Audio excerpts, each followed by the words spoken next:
welcome to Friday Night Radio, a space for reflection where we slow down and think beyond the surface. Recently, the world was shocked by the sudden passing of Senator Lindsey Graham at the age of 71. Graham was a longtime U.S. Senator from South Carolina, known for his decades of public service, his strong voice in U.S. foreign policy, and his close relationship with President Donald Trump. Shortly before his death, Graham had returned from a trip to Ukraine, where he had been involved in discussions related to the war and international issues.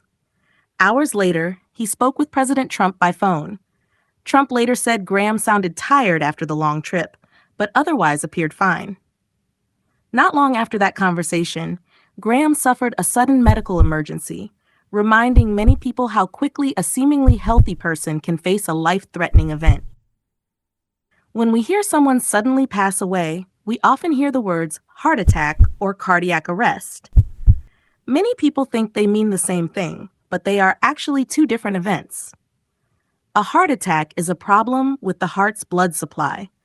Imagine the heart is a busy city that needs a constant supply of fuel.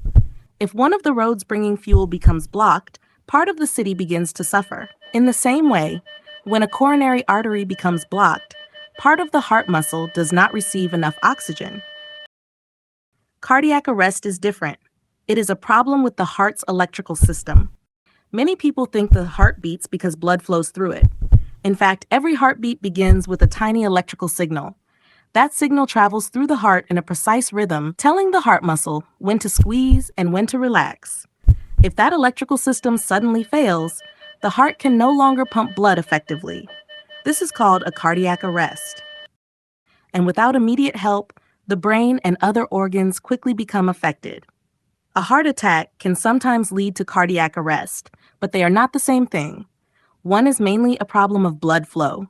The other is a problem of the heart's ability to maintain an effective rhythm. But what happens when the problem is not inside the heart itself, but in the largest blood vessel connected to it, the aorta? The aorta is the main artery that carries blood away from the heart to the entire body. It is designed to handle strong pressure with every heartbeat. However, when the wall of the aorta becomes weakened, a tear can sometimes develop in its inner layer. This condition is called an aortic dissection. Imagine a water pipe with several layers. If the inner layer develops a tear, water can force its way between those layers, causing them to separate. The pipe may still look normal from the outside, but the damage is happening inside. In the same way, an aortic dissection can begin suddenly and silently. The heart may still be pumping, but the main pathway carrying blood away from the heart has been damaged. If the tear becomes severe, the entire circulation system can collapse. So what causes the wall of the aorta to tear? In most cases, it doesn't happen overnight. The wall of the aorta gradually becomes weaker over many years. One of the biggest reasons is long-term high blood pressure. Every heartbeat pushes blood through the aorta under pressure. When that pressure remains high for years, it places continuous stress on the artery wall, making it more vulnerable to injury. Perhaps the most frightening part is that many people don't realize anything is wrong. High blood pressure often develops silently. There may be no pain, no warning, and no obvious symptoms.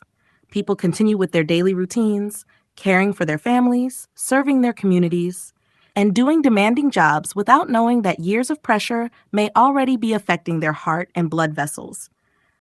Final advice. Many professions require intense concentration under constant time pressure. Accountants work long hours to meet reporting deadlines. Surgeons may spend hours in the operating room. Stockbrokers make rapid decisions in fast-moving markets. Emergency responders, pilots, police officers, and many others face similar pressures every day. While we cannot always avoid stress, we can learn to manage it. Regular exercise and routine medical checkups are essential for keeping your blood pressure under control.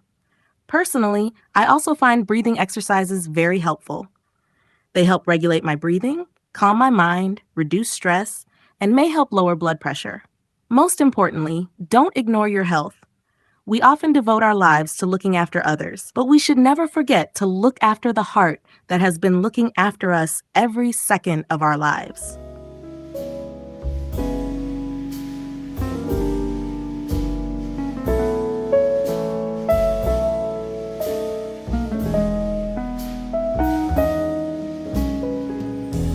Wherever you are tonight, take it slow.